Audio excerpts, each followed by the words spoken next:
Hi everyone, good morning. खमा गणिसा all. और चाय पी लीजिए। बस चाय बनाई है सुबह की, और चाय पी के फिर मैंने सोचा चलो सफाई कर लेते हैं। तो देखिए कि मतलब कितनी मिट्टी आ जाती है। और ये डेली का काम है यहाँ पे, जबकि मेरा जो पोर्शन है वो ऊपर वाला है, बट पता है फिर भी इतनी मिट्टी आ जाती है। मैं तो सोच रही हूँ कि जैसे कि गांव में है वहाँ क्या हालत होगी। गांव में तो भर भर के मतलब कि बाल्टियाँ कचरा कचरा क्या मिट्टी है ये मेन तो। फिर मैं अंदर आई तो हस्बैंड उठ गए थे। उनके पैर पता नहीं क्यों दुख रहे थे, तो उन्होंने बोला कि आप मेरे पैर दबा दें। तो वो उन्होंने एक ही बार बोला, और मैं तो तैयारी बैठी थी, क्योंकि क्या होता है ना, मुझे हैबिट है। हम छोटे थे तब मेरे जो दादा थे, दादी सा हुकुम, हम उनके पैर दबाया करते थे। तो अब कितने साल हो गए कोई पैर ही नहीं दबाता था। उस टाइम पे तो इतना ज़ोर आता था, बट अभी फिर मैंने सोचा कि चलो दबा देते हैं। फिर मुझे याद आ गया था कि पैर दबाने से मतलब कि लक्ष्मी आती है, बोले तो कि हस्बैंड के पैर दबाने से लक्ष्मी आती है, और तुम खुद दबाओगे तो लक्ष्मी जाएगी, मतलब पैसा जाएगा। यहाँ फिर मैंने कपड़े धोए, पैर दबाने के बाद कपड़े धोए, क्योंकि मेरे काफ़ी सारे कपड़े हो गए थे। तो इकट्ठे मैं करती नहीं हूँ, बट ऐसे ही कुछ ऐसे काम चल रहे थे इम्पोर्टेंट, तो मैंने कपड़े रख दिए थे जिसमें T shirts and lower and all. फिर उसके बाद कपड़े धोने के बाद मैं नहा ली थी, और फिर मैंने स्टडी की अपनी।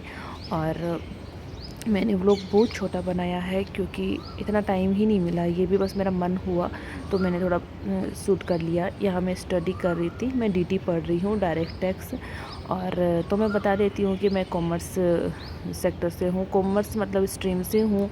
तो होता है ना कैलकुलेटर, तो देखो हमारे कंपलसरी होता है। हमारा जो मेन जो हथियार होता है वो कैलकुलेटर ही होता है। फिर मुझे सडनली याद आया कि चलो दूध लेके आ जाते। तो मैंने ये अपनी पॉलीथीन उठाई। आजकल पता है दूध वाले जो शॉप होती है, इन पे ना दूध के साथ में पॉलीथीन देते ही नहीं है कि भाई पैकेट्स डाल के दे दे। बोलते हैं कि हमारे महंगा पड़ जाता है ये पॉलीथीन। तो बस मैं जस्ट निकली हूँ यहाँ से, और मैं कहा कि दूध ये लेके बाहर आती की हूँ। ये है धूप शाम देखिए का गाइस। टाइम। ओह वाओ, गन्ने वाला भी आ रखा है, बट मैं नहीं पीऊँगी गन्ने का जूस।